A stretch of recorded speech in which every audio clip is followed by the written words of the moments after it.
Fala galera, vamos para mais um recorte aqui do nosso canal. A imprensa lascando o sarrafo nas duas equipes, falando, né? O que eu falei no vídeo de ontem, né? Não gostei mesmo do jogo das duas. Vamos pegar as duas equipes aí, jogaram para empatar, apertaram a mão antes do jogo, ó, vamos empatar esse jogo aí, vamos enganar esses torcedores aqui. Um ponto para mim, um ponto para você, ninguém vai pegar no pé de ninguém. Para mim foi mais ou menos isso que as equipes fizeram, né? Ninguém quis ganhar, ninguém esforçou para ganhar. Obviamente, o Palmeiras jogava em casa. Então, o Palmeiras deveria tentar ganhar. Então, ficou mais feio ainda pro Palmeiras, porque para mim ele não tentou ganhar. Se ele tentou ganhar, aí o caso é mais preocupante, né? Se o Palmeiras jogou para ganhar, aí é para se preocupar mais ainda, porque na minha visão não aconteceu isso. Jogou para empatar, jogou para não perder, né? Palmeiras jogou para não perder, o Flamengo jogou para não perder. Não vamos sair daqui com a derrota. Então, vamos ser muito cauteloso e acabou saindo esse 0-0 inútil aí. Ou não? Eu estou enganado? Tentou, mas eu acho que com menos sequência que o Bruno Henrique. O Bruno Henrique tentou o jogo inteiro, né? Eu acho que se saísse alguma coisa, seria do pé do Bruno Henrique. Mas não adianta individualmente um ou outro jogador tentar. É isso. É o coletivo, é o time que tem que ir para o ataque, tem que buscar, tem que querer ganhar o jogo. Uma outra coisa, Abel. É bom lembrar que os dois jogam... Tem jogos complicados pela Libertadores fora de casa durante a semana. Olha só. Não é, isso não... A temporada os é dois difícil, com altitude. a temporada é desgastante, tem muita coisa pela frente. Mas, por exemplo, o Flamengo me dá a impressão de que está sempre poupando. Todo jogo o Flamengo se poupa. Não tem um jogo que o Flamengo vai dizer, vou ganhar. Não, peraí, fez 1-0, tira aqui, um aqui, tira outro ali. O Flamengo vai para um jogo contra o grande rival dos últimos anos sem os seus dois principais jogadores. Deixando o banco o Pedro. Hoje, Pedro e De La Cruz são os principais jogadores do Flamengo. Tira esses caras do jogo. O que é isso? É anticlímax? Tem medo de se expor demais e se perder o jogo, ficar mal? Ou então, aí tem uma outra questão que eu quero colocar ele está pensando que vai colocar os caras para arrebentar com o Bolívar lá em La Paz? É um outro jogo. Vai chegar lá, vai poupar outros. Ah, porque altitude, porque isso, porque aquilo. O Flamengo está muito cheio de dedos para a temporada. Não pode isso, não pode aquilo, não vou... Peraí, fez 1-0, tira, segura um pouquinho ali. Agora, eu queria colocar uma outra questão aqui na mesa. Segundo o Tite ali na coletiva, era uma questão articular, não é isso? Dos jogadores e tal, jogadores que estavam ali com... Muscular, articular. Não, articular. E aí me veio à mente uma questão. Lembrei ano passado, o Grêmio foi jogar no Allianz. O Luizito não veio. O Fluminense veio jogar... Diga. Reta final, aliás, o jogo que o Palmeiras estava ali para ser campeão brasileiro, né? O Fluminense mandou um time reserva porque estava com medo de machucar jogador para Libertadores. Aí o Flamengo vem jogar no Allianz, não bota seus principais jogadores com medo que eles se lesionem. Quer dizer, isso acaba se transformando numa outra vantagem do Palmeiras, né? Porque em função do gramado sintético dele, não é só a questão da velocidade da bola, que o jogo fica diferente. Os adversários não trazem seus principais jogadores com medo deles se machucarem. Mas o próprio Abel lembrou que ele não conseguiu ganhar do Flamengo no Allianz. Ele ganhou do Flamengo, sim. Mas jogando em Montevidéu, se ele jogasse com o Flamengo tendo seu time completo ontem, com o Pedro e o De La Cruz desde o início. Seria um outro jogo. O Tite deixou claro que o Pedro e o De La Cruz não jogaram por causa do gramado? Estava ali, problemas articulares e tal. Havia 4, 5 jogadores, eles registraram. Alguns jogaram. Dos citados. Alguns jogaram desde o início. Esses dois foram preservados. Ah, não, porque vai que tem um problema no joelho ali, no tornozelo, porque é mais duro. Eu confesso que eu continuo... Essa é uma questão que a gente precisa debater, Eu confesso que eu continuo em dúvida em relação a isso, não a diferença do gramado. Eu vejo o jogador se machucando toda hora no gramado normal. A gente vai atribuir as lesões só ao sintético? O Tite também reforçou a questão da carga muscular de Pedro e De La Cruz, até usou uma metáfora de sinal amarelo, vermelho e outros jogadores também que tinham desgaste e que poderiam estar mais propensos à lesão. Então, assim, não me incomoda a rotação, às vezes, de jogadores. Porque o Flamengo montou um elenco para isso. Me incomoda não conseguir manter o nível. Não pode ser desculpa, porque o Pedro está... Concordo? Os dois melhores jogadores do Flamengo dessa temporada estavam no banco. Mas com as contratações que o Flamengo faz e a cada ano vai investindo mais, é para você trocar um e manter o nível. Então, concordo com o Eugênio nesse Pedro, aspecto. enquanto tinha o Gabigol, você tinha uma possibilidade grande de manter o nível. Ou, dependendo do dia do Gabigol, até melhorar. Não precisamos nem falar muito sobre isso. Agora, chegou o rapaz que estava jogando no Nova Iguaçu, que ainda não está longe, né, de ser... O Pedro. O Pedro. Por que não será um Pedro? Vamos falar claramente aqui. O Carlinhos fez uma boa campanha no Nova Iguaçu, mas eu vi o Carlinhos, todo mundo viu o Carlinhos, desde o tempo da Copa São Paulo Juniores no Corinthians. É uma característica bem diferente. Assim. E em relação ao elenco do Flamengo, isso que o Dom que fala, o Carlinhos destoa dessa lógica. Concordo, mas não foi por isso que o Flamengo empatou ontem. Não foi só por isso. Mas essa coisa... Esse é bem-vindo ao mundo de Tite. O Tite é lento, gradual e seguro. Essa é a lógica dele para atuada na vida. Ele não sai de casa sem guarda-chuva. Você gosta ou não, é esse o jeito do Tite. Ponto. Essa é a definição. Não sai sem guarda-chuva de casa. Mas eu também não faço isso, não. Morando em São Paulo, eu não faço. Eu teimo. Temos aqui um discípulo de Eu teimo e me molho. Temos uma tela com números do Palmeiras. Vamos mostrar? Palmeiras contra o Flamengo. Olha o ranking da temporada, para a gente pensar e analisar o que jogou ou deixou de jogar o Verdão ontem. Só uma finalização certa contra o Flamengo ontem. É o pior número do Palmeiras na temporada. 9 ações na área rival, pior da temporada. 0,4 a média aí de gols esperados, pior da temporada. Apenas uma grande chance, segundo pior da temporada. Eu acho que a grande chance nem é a finalização certa. É a cabeçada do Murilo, que sai raspando no primeiro tempo. Deve ser. Para mim foi o que mais... Para mim é a grande chance. Mais próximo que o Palmeiras chegou mas do gol não é finalização certa porque no não escanteio, é né? O mais uma bela próximo. testada. O que é muito pouco. Eu achei que era gol. Quando ele testou, eu falei, gol. E é aquela bola... Os palmeirenses vão falar, zicou. Você que é... Quando eu falo gol, qualquer jogo Grita que eu, antes. eu falo gol antes, Abel. meus filhos me cornetam em casa. No mundo inteiro é assim. Não pode. Mas tem várias vezes que eu falo gol antes e o gol acontece. Mas aí é eventual. Ninguém vê, Aí ninguém fala, acertou! Mas sim, Palmeiras e Flamengo têm a obrigação de jogar mais. E ontem tinham mais ainda, porque um enfrentava o outro. No sentido de mostrar força, de mostrar poder. Na verdade, os dois ficaram um com medo do outro, antes mesmo que um desse motivo ao outro para ter medo. Uma coisa de antecipação. A escalação do Tite povoando o meio-campo, o jeito que o Palmeiras morde o Flamengo, eu acho que parte disso é estratégia. Então, você se preocupar, por exemplo, com o Arrascaeta, como o Palmeiras se preocupou, tá certo. Mas tem o lado B da história. Vamos jogar um pouquinho também. Vamos sair. Estamos em casa. Temos um time poderoso. Nós, Palmeiras, né? No sentido do Abel. E isso não aconteceu. Então, eles ficaram devendo, sim. Os dois ficaram devendo. Acho até que o Tite, apesar de lento, gradual e seguro, no fim, ele tenta. Mas tenta com aquele senão.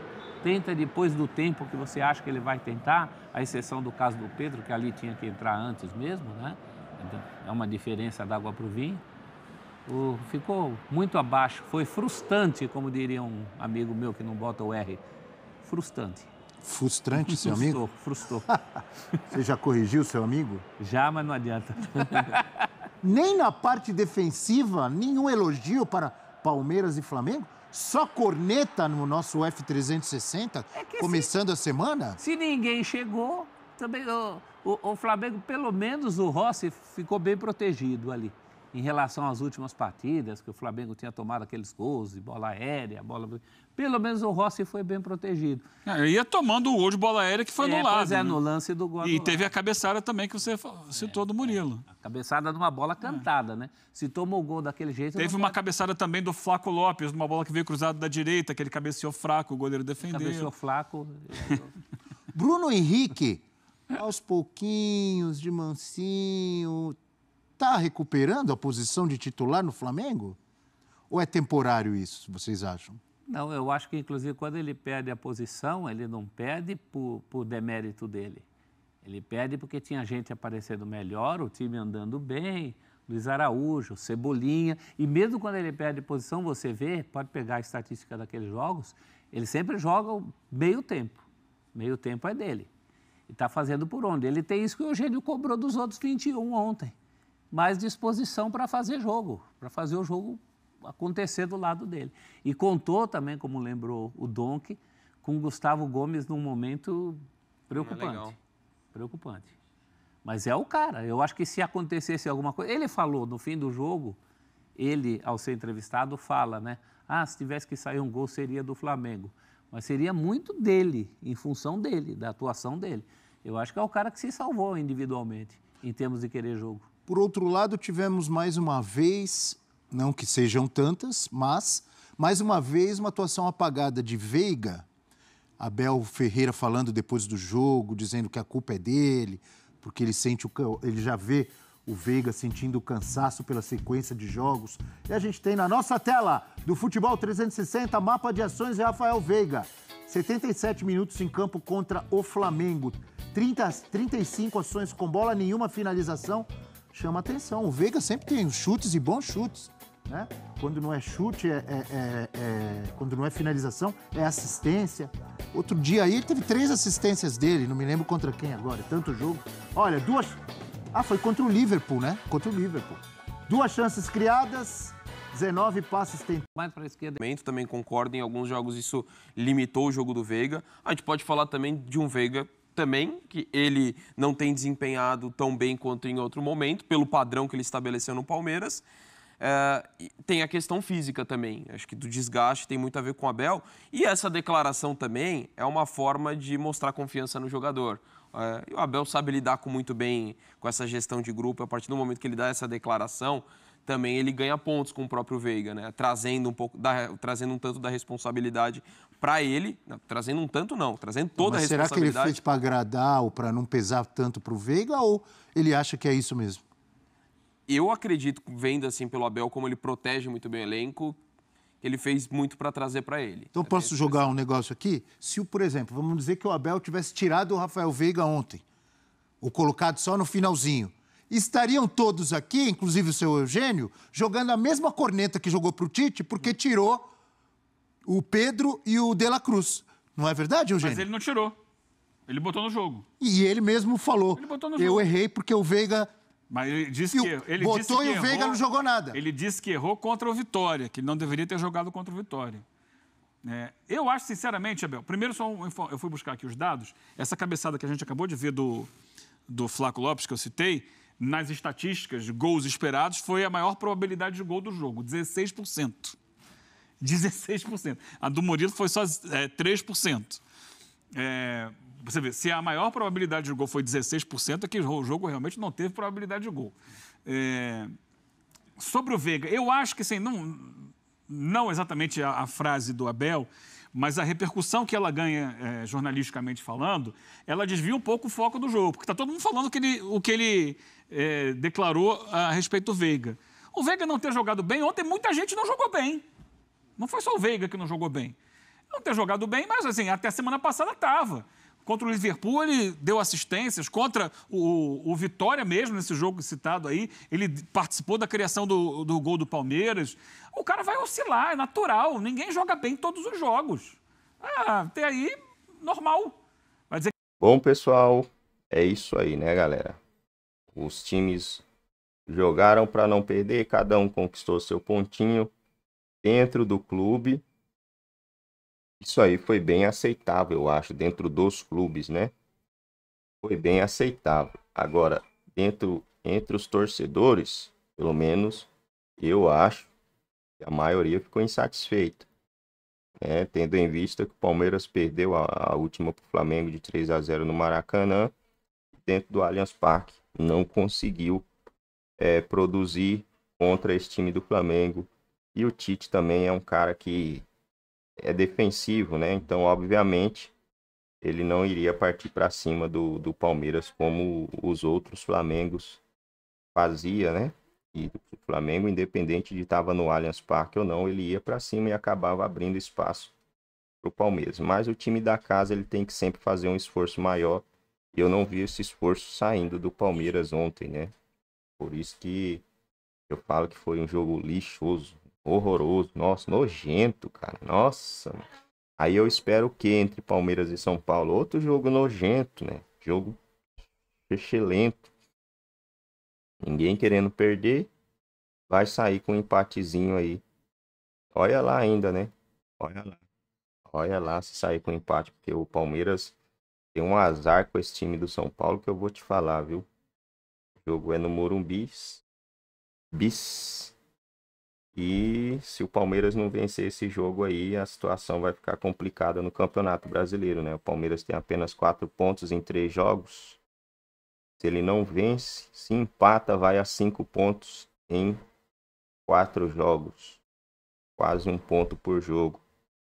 Tendo em vista que o Campeonato Brasileiro é um pouco mais complicado.